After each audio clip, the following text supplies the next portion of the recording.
começa agora o Gospel News desta quarta-feira, dia 18 de junho de 2025. Eu sou Karen Crisóstomo e você acompanha agora os destaques nacionais e internacionais desta quarta-feira.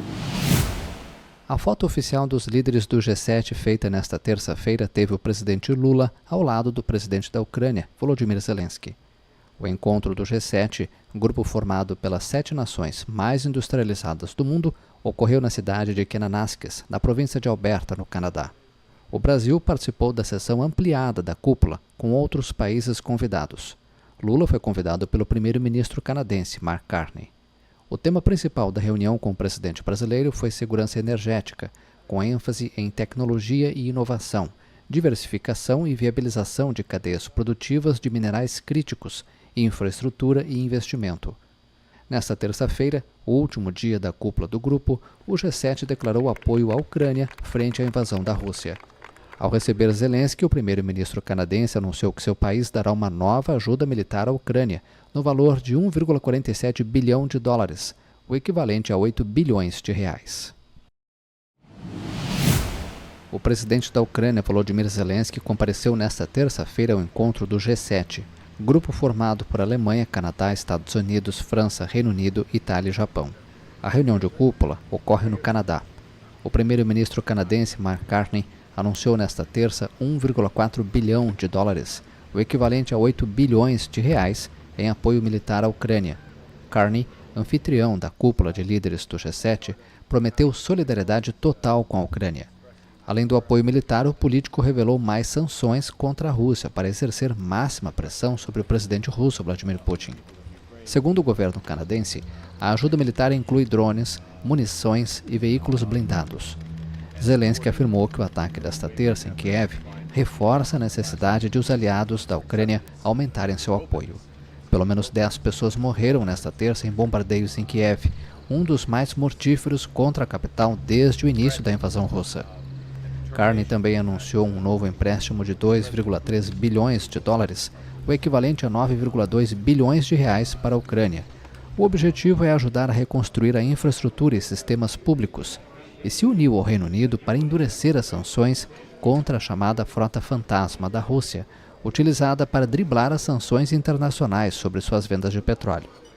O Reino Unido disse que quer aumentar a pressão econômica sobre a Rússia para mostrar a Putin que é melhor pôr fim à guerra. A presidente da Comissão Europeia, Ursula von der Leyen, afirmou que, apesar da atenção à crise no Oriente Médio, o G7 seguirá focado na Ucrânia. O presidente americano Donald Trump deixou a cúpula na noite de segunda-feira em meio à guerra entre Israel e Irã. A Agência Nacional de Petróleo, Gás Natural e Biocombustíveis, a ANP, concedeu nesta terça-feira a exploração de blocos petroleiros na foz do Rio Amazonas a 4 multinacionais, em um leilão duramente criticado por ambientalistas. Cerca de 30 empresas, entre elas as maiores do setor, como Shell, Equinor, ExxonMobil, Total e Petrobras, participam do leilão, realizado em um hotel na zona oeste do Rio de Janeiro. Uma centena de manifestantes se concentrou desde cedo em frente ao local. 19 dos 47 blocos petroleiros, localizados na bacia da Foz do Amazonas, foram arrematados por 844 milhões de reais por 2 consórcios, um formado pela Petrobras e pela americana ExxonMobil, e outro pela também americana Chevron e pelo grupo chinês CNPC.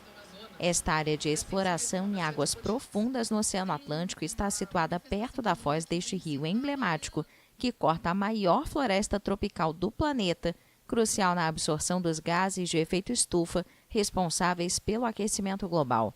Também chamada de margem equatorial, esta área é considerada a nova fronteira energética no Brasil. As empresas foram chamadas a apresentar ofertas para obter concessões de exploração de hidrocarbonetos em 172 blocos, a maioria offshore, que depois deverão passar pelos controles do IBAMA, que concede as licenças para a operação efetiva. As críticas dos ambientalistas se concentram, sobretudo, nos 47 blocos situados na bacia da Foz do Amazonas. Com protestos do lado de fora, a Agência Nacional de Petróleo, Gás Natural e Biocombustíveis, a ANP, realizou nesta terça-feira um leilão criticado por ambientalistas. Ao todo, 19 dos 47 blocos petroleiros localizados na bacia da Foz do Amazonas foram arrematados por 844 milhões de reais, por 2 consórcios, um formado pela Petrobras e pela americana ExxonMobil e outro pela também americana Chevron e pelo grupo estatal chinês CNPC. O Brasil vai continuar consumindo petróleo, o mundo vai continuar precisando ainda dos hidrocarbonetos, né? Talvez não mais como um mero gerador de energia, mas para a indústria petroquímica, para a produção de fertilizantes. Então esse petróleo vai ter que vir de algum lugar, né? Melhor que ele venha do Brasil, né? Porque nós não só temos petróleo, mas nós temos condição de produzir esse petróleo com uma baixa emissão de CO2. Antes de começar a explorar na região, as empresas precisam obter as licenças ambientais exigidas, um processo que pode levar anos. Países vizinhos como a Guiana já começaram a exploração de campos de petróleo às margens da floresta amazônica. A questão gera tensões inclusive dentro do próprio aparato estatal. O Ministério Público Federal havia pedido a suspensão do leilão, por considerar que o mesmo representa uma grave violação de direitos fundamentais, de compromissos internacionais e da legislação ambiental brasileira, na ausência de estudos prévios adequados sobre o impacto da exploração de petróleo perto da Foz do Amazonas. O presidente Luiz Inácio Lula da Silva, que quer liderar a luta mundial contra o aquecimento global, se mostrou favorável a este projeto, apesar das críticas de ambientalistas e povos originários. Todos os lugares que fosse prejudicar os povos indígenas, o presidente Lula ia estar junto para proteger a gente. Na campanha dele ele usou muito isso aí, de marcação de terra contra exploramento de minérios e gás e de petróleo, tudo. Agora está leiloando, né, o petróleo ali. A gente veio, andamos uns 2.000 quilômetros, sofremos para vir manifestar aqui em Rio de Janeiro. Lula assegurou em fevereiro que é necessário agir com responsabilidade, mas que não se pode dispensar essa riqueza. Segundo o presidente, o petróleo vai ajudar a realizar a transição energética e obter dinheiro para preservar as florestas. No total, 34 dos 172 blocos oferecidos, incluindo os fora da bacia da Foz do Amazonas, foram arrematados neste leilão, que rendeu 989 milhões de reais aos cofres do governo. Mais de 1,4 bilhão de reais em investimentos estão previstos para a exploração. A empresa brasileira Embraer anunciou nesta quarta-feira um pedido confirmado de 60 aviões E-Jet E-175 para a companhia aérea regional americana SkyWest. A encomenda é avaliada em 3 bilhões e 600 milhões de dólares, ou quase 20 bilhões de reais. O pedido será entregue em 2027 e inclui direitos de compra para 50 aviões adicionais. As informações foram divulgadas em um comunicado no terceiro dia do Salão de Bourget, o principal evento aeroespacial do mundo. O presidente executivo da Divisão de Aviação Comercial da Embraer, Arjan Meijer, afirmou que a companhia está feliz em dar continuidade à relação de longa data com a SkyWest Airlines, graças a este pedido importante, e acrescentou que o avião E-175 é a pedra angular da aviação regional na América do Norte. Israel bombardeou centros de produção de centrífugas de urânio no Irã nesta quarta-feira. Noite passada, jatos da Força Aérea Israelense, guiados por inteligência precisa, completaram mais uma série de ataques em Teherã. A operação extensiva envolveu mais de 50 jatos, durou mais de 3 horas e incluiu 3 ondas de ataques. Durante a operação, atingimos um local de produção de centrífugas, que pretendia permitir ao regime que continuasse aprimorando seu enriquecimento de urânio. A Agência Internacional de Energia Atômica informou que os ataques israelenses causaram a destruição de 2 prédios em Carai, perto da capital Teherã, onde eram fabricadas peças para centrífugas do programa nuclear iraniano. A agência também indicou que um prédio no Centro de Pesquisa de Teherã, onde rotores para centrífugas avançadas eram fabricados e testados, também foi atingido. O conflito direto entre os dois países começou na última sexta-feira, quando Israel lançou ataques aéreos contra o território iraniano. Desde então, as forças israelenses atingiram centenas de instalações militares e nucleares e mataram inúmeros líderes militares e cientistas.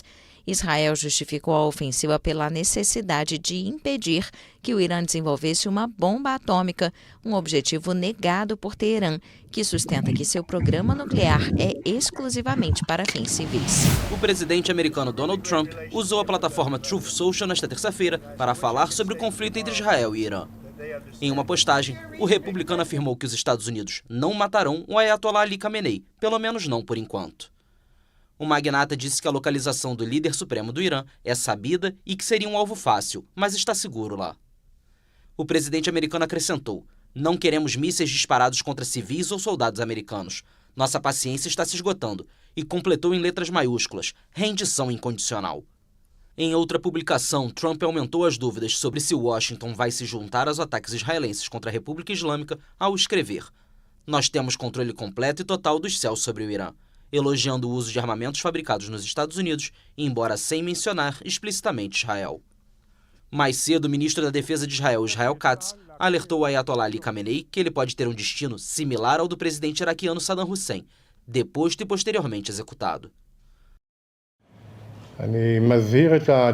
"Eu aviso o ditador iraniano contra continuar a cometer crimes de guerra e lançar mísseis contra civis israelenses. Ele deve lembrar o que aconteceu com o ditador no país vizinho ao Irã, que tomou o mesmo caminho contra Israel."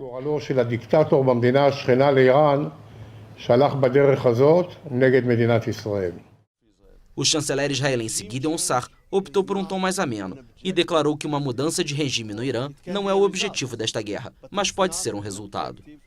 A declaração foi feita enquanto visitava Rishon LeZion, no centro de Israel, atingida no sábado por ataques de mísseis iranianos.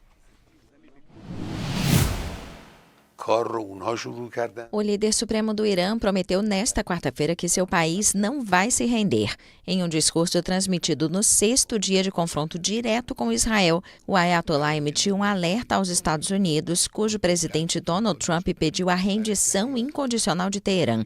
Khamenei chamou as declarações de inaceitáveis.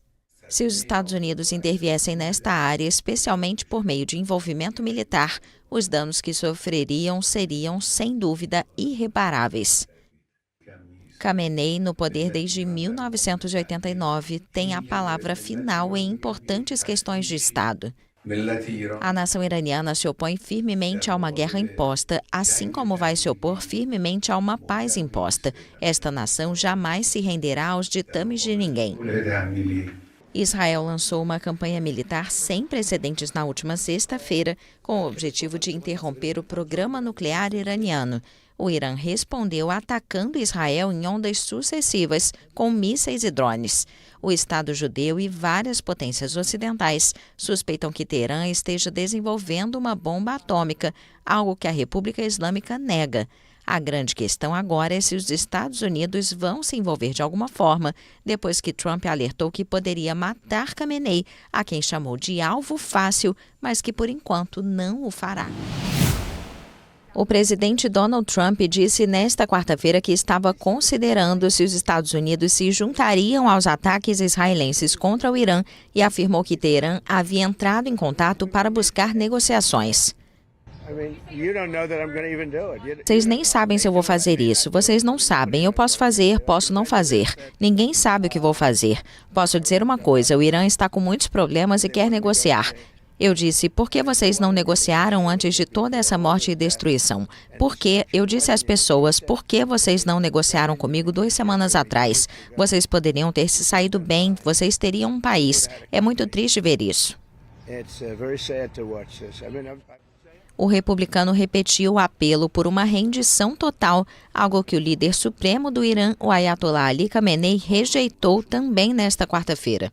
Trump disse que Teherã chegou a sugerir o envio de autoridades à Casa Branca para negociar seu programa nuclear para encerrar os ataques aéreos de Israel, mas acrescentou que era muito tarde.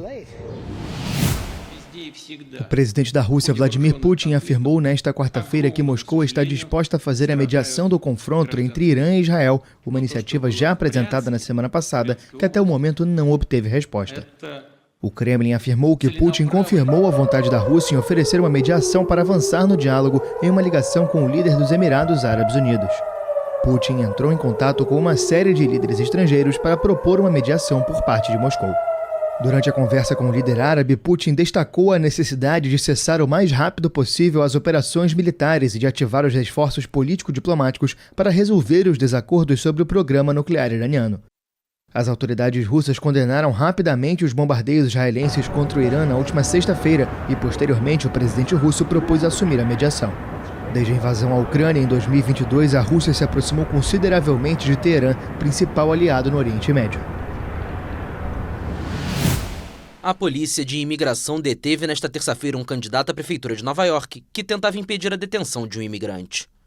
As imagens mostram Brad Lander, atual controlador ou interventor da cidade, de terno e gravata, sendo detido e algemado por agentes do Serviço de Controle de Imigração e Alfândega, o chamado ICE, em um tribunal no sul de Manhattan.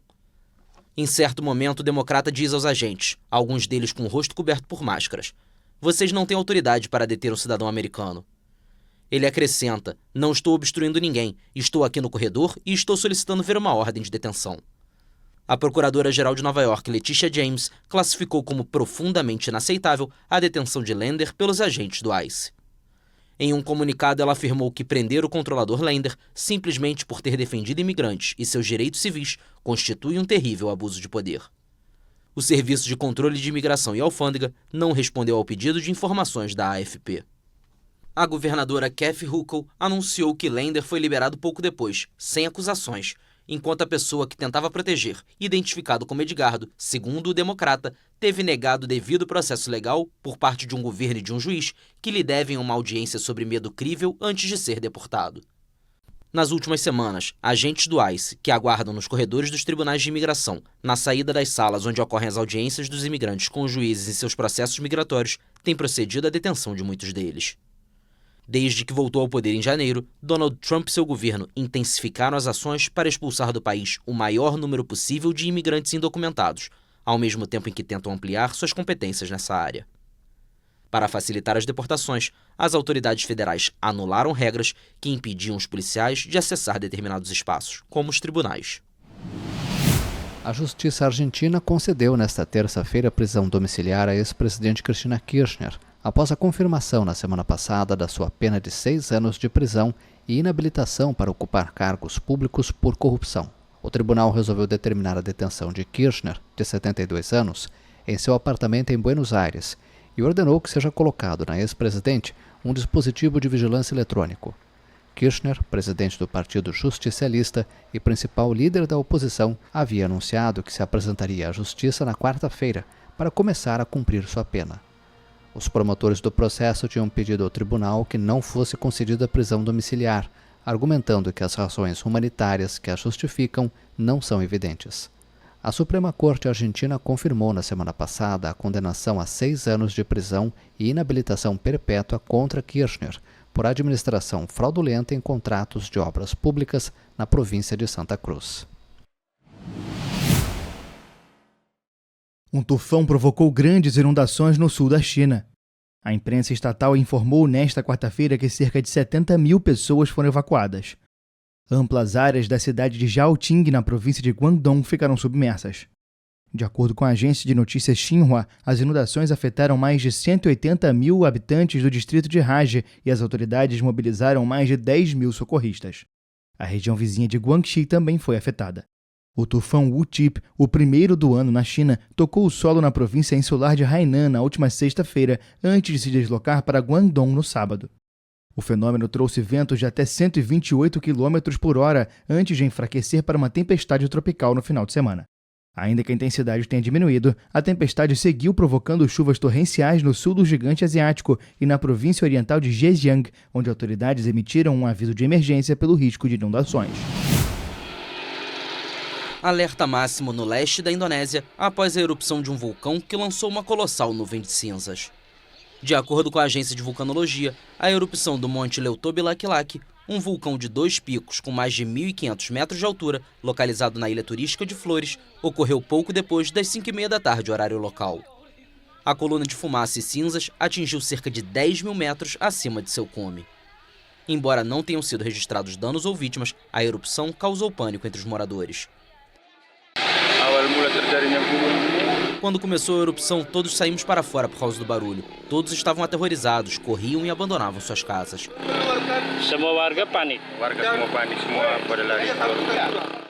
As autoridades informaram que moradores e turistas devem evitar qualquer atividade num raio de pelo menos 7 quilômetros da cratera do vulcão. Há ainda a possibilidade de perigosos fluxos de lava, material vulcânico composto por lama ou detritos, em caso de chuvas fortes, especialmente para comunidades próximas a rios. As autoridades também recomendaram que os moradores usem máscaras para se proteger da cinza vulcânica. Enquanto os preparativos para a COP30 seguem a todo vapor, a população de Belém está desconfiada. Existe um certo receio de que o evento climático que vai ocorrer em novembro na capital paraense não resulte em uma mudança positiva duradoura. Por enquanto, a população está sofrendo, porque o trânsito está caótico, tem obra para todo lado. Essas obras, aparentemente, também são para melhorar só a estética, porque para benefício mesmo da população, eu acredito que não vai ter, não. Olha, eu não sei, eu acho que vai ser só mais um evento aí internacional, mas eu acho que não vai ser algo que vai deixar um legado. Nesta terça-feira, a Agência Nacional de Petróleo, Gás Natural e Biocombustíveis concedeu a exploração de 19 blocos petroleiros na foz do Rio Amazonas a 2 consórcios empresariais. O leilão foi criticado por ambientalistas. Eu estou vendo um empenho muito grande, uma movimentação muito imensa na minha cidade, mas às vezes eu fico me questionando, e depois? É pouca coisa, não é muita coisa, é somente as partes principais mesmo que estavam muito largadas, né, como a gente diz aqui, largadas, somente isso. A COP30 vai ser realizada entre os dias 10 e 21 de novembro em Belém do Pará. A Honda, a segunda maior fabricante de carros do Japão, testou com sucesso um foguete experimental reutilizável. A empresa busca uma expansão para o setor aeroespacial. O foguete de teste foi lançado na ilha norte de Hokkaido e faz parte dos planos da Honda para desenvolver capacidade tecnológica para realizar um lançamento suborbital até 2029. Em um comunicado, a empresa detalhou que o teste foi completamente bem-sucedido e que esta foi a primeira vez que a Honda pousou um foguete depois de alcançar uma altura de quase 300 metros. O protótipo de 6 metros de altura pousou a apenas 37 centímetros do ponto designado após o voo de 11 minutos. A Honda acredita que a demanda por foguetes para lançar satélites vai aumentar nos próximos anos e assumiu o desafio de desenvolver um modelo reutilizável. A nota acrescenta que, no futuro, os foguetes poderão ser usados para instalar ferramentas de comunicação via satélite e monitorar condições ambientais como aquecimento global. O presidente dos Estados Unidos, Donald Trump, vai prorrogar por mais 90 dias o prazo para que o TikTok encontre um comprador não chinês, a fim de evitar que o aplicativo seja banido nos Estados Unidos. Trump já havia adiado por 2 vezes, por 75 dias cada, a entrada em vigor de uma lei aprovada em 2024 pelo Congresso que obriga a empresa controladora da rede social, a ByteDance, a ceder o controle da operação. O objetivo é impedir que as autoridades chinesas tenham acesso aos dados pessoais dos usuários do TikTok nos Estados Unidos, ou possam influenciar a opinião pública americana por meio do algoritmo da plataforma. Nunca foram apresentadas provas concretas que justificassem esses temores. O novo prazo vai até setembro. A venda precisa do aval da ByteDance e das autoridades chinesas, que até agora não deram um sinal verde. Segundo vários meios de comunicação americanos, chegou-se a um modelo de acordo no início de abril que previa a separação do TikTok nos Estados Unidos do grupo ByteDance, com uma reestruturação do capital. As participações de investidores não chineses passariam de 60% para 80%, e a ByteDance manteria os 20% que atualmente possui. O grupo de tecnologia Oracle ficaria no comando, acompanhado pela gestora de ativos Blackstone ou pelo empresário Michael Dell. Mas o anúncio de tarifas impostas por Donald Trump a parceiros comerciais, especialmente a China, bloqueou a transação do lado chinês. Esse foi o Gospel News desta quarta-feira, dia 18 de junho de 2025. Amanhã, dia 19, feriado nacional do Corpo de Cristo, às 10 horas da manhã em São Paulo, nós viveremos a 33ª edição da Marcha para Jesus. Nós vamos sair às 10 horas da manhã da Estação da Luz, em uma grande caminhada de fé e agradecimento até a Praça Heróis da FEB, Força Expedicionária Brasileira. Venha, traga a sua camisa, traga seus pedidos de oração e venha marchar para Jesus, por Ele que é digno de toda a honra e toda a glória. A Rede Gospel de Televisão prepara uma programação especial já a partir desta meia-noite para fazer um esquenta daquele que é o maior evento evangélico e cristão a céu aberto do mundo, a Marcha para Jesus em 33 anos de história. Uma boa noite para todos vocês e a gente se vê por aqui.